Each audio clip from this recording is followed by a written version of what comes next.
So today we'll be looking at trying to understand a bit more about what covenant means and to unpack it a bit, especially as it applies to Abraham and the story of the whole of theology of God's dealing with man.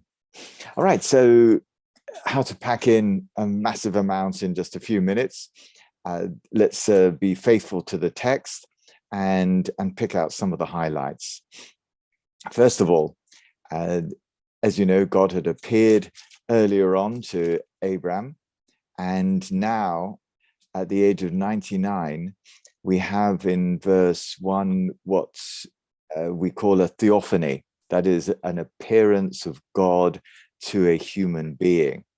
And so before the covenant changes or is introduced, there is this dramatic revelation where God comes and connects and verbally speaks to Abraham, and he invites him into a place of relationship, and he invites him and actually says, look, I will take the initiative. He says, I will make a covenant between me and you. Now, this is where it's useful to study biblical literature as literature, because we see that there is a structure to it. And if you do it in the context of the writings of the times, you will understand that covenant language was common in the Middle East at that time. They found ancient tablets explaining, for instance, one of the earliest of those covenant tablets was between two parties. It was called the Mitanni Treaty, and it was between the Hittites and the Mitanni. And there are distinct parts to that covenant. It was an agreement. They called it, a solemn agreement, and they decided that there was going to be a part that was referring to identifying who the different parties were. They were going to talk about the content of the covenant, what the agreement was about. And then there was a definition as to what would happen if the covenant was enacted, both its blessings, if everything went well, and if one party broke the covenant, it was to explain how that would happen and what the consequences would be. There would be curses often. And so in the world of that time, everybody knew what a covenant was. Today, if you ask somebody what a covenant is, most of us will say, not quite sure. And in current legal practice, for instance, there are kind of two different covenants going back quite a long time, for hundreds of years. And the first one is a basic agreement between two people. It might be written down, but there's a clear understanding. And then there's a second type of more serious covenant that has a seal stamped on it, which shows it's an extra significance, really important one. And those covenants would be the legal ones that the leaders of the country, the kings and the government would implement as they made agreements and made laws with the people. So what do we have here then in this chapter? We have a covenant that is made, and it's initiated by God, and there are some very clear indications as to what's involved. And if we come down to verse 7, it says, and I will establish my covenant between me and you and your descendants after you in their generations for an lasting covenant to be to you, to be God to you and your descendants after you. Now, I'm just wondering if we can go just a little bit deeper into this, because this is more than simply a quiet chat and saying, okay, I've got a deal, this is how the deal works. This is actually reminiscent and reminding Abraham of the original covenant that went back to Genesis chapter 3, verse 15. Because when it says in the Hebrew, the word that's translated descendants is the same as the word, or very similar to the word seed that you found in Genesis 3:15, where God promises to Adam after the fall, where he says, I will put enmity between you and the woman, between your seed and her seed. And it's talking about descendants. And it talks about the promise of a redeemer that will come out of that.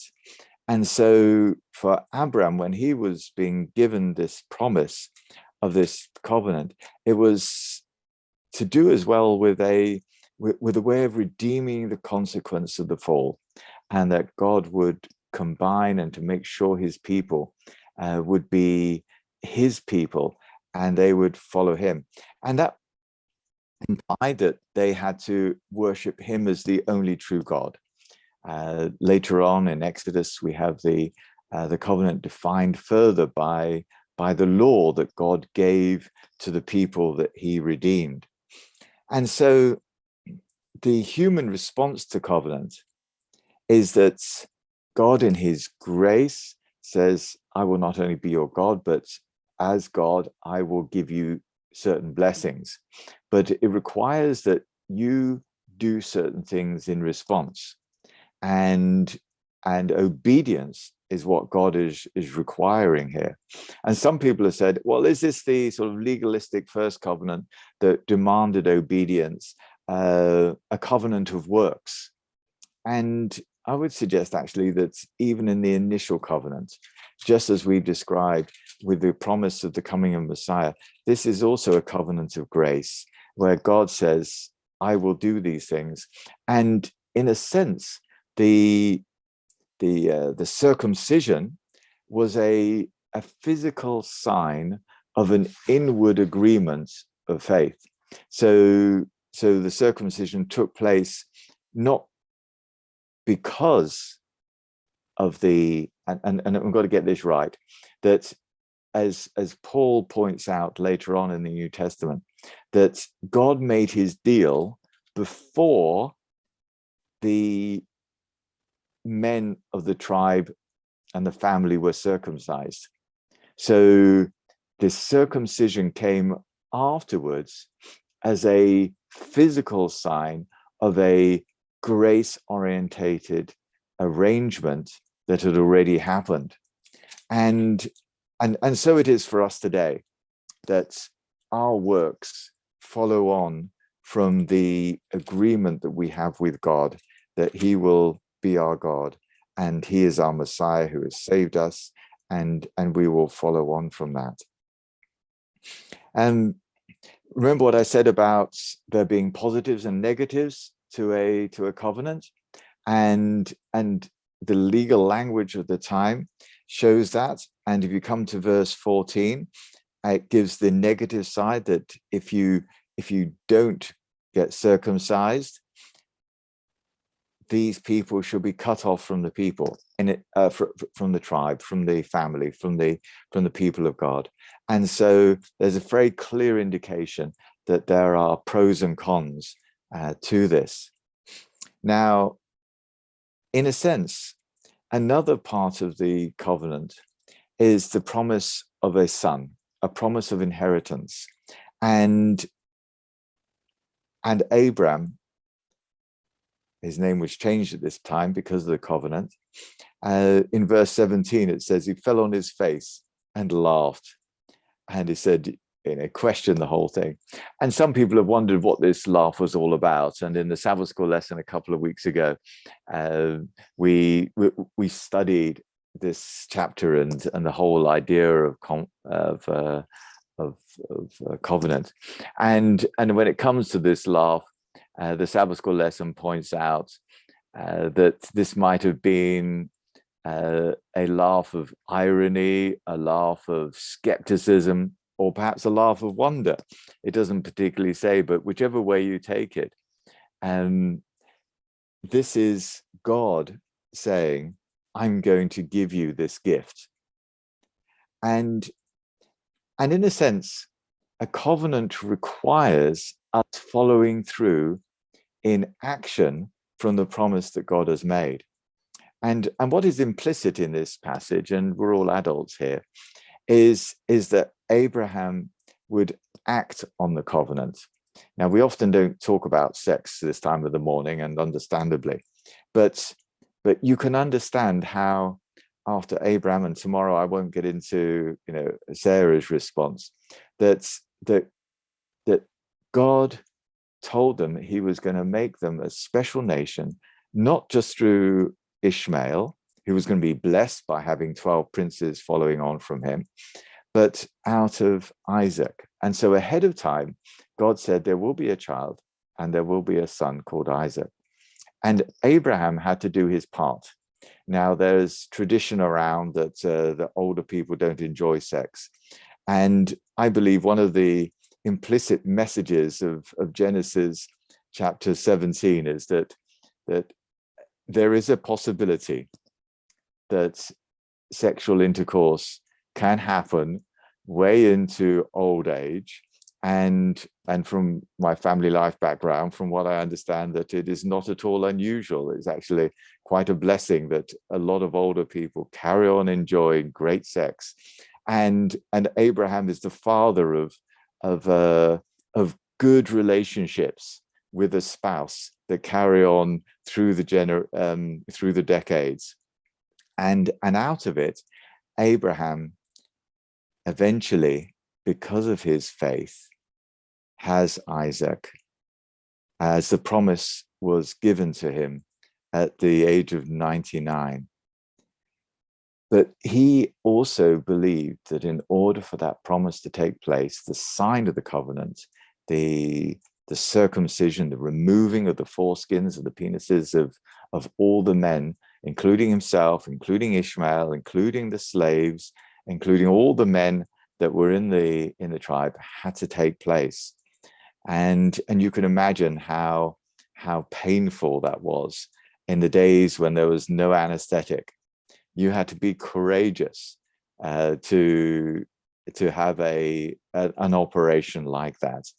But God promised that out of it he would become a great nation. And through that, if I can just briefly mention, there's been a big debate in Christian circles as to whether the Abrahamic covenant continues to this day. For instance, it says in there, I will not only be your God, but I shall give you a country, an inheritance for eternity, an everlasting inheritance. And so you have people today who interpret the Old Testament as saying these promises are eternal. If God has said it, it has to be, and it has to carry on forever.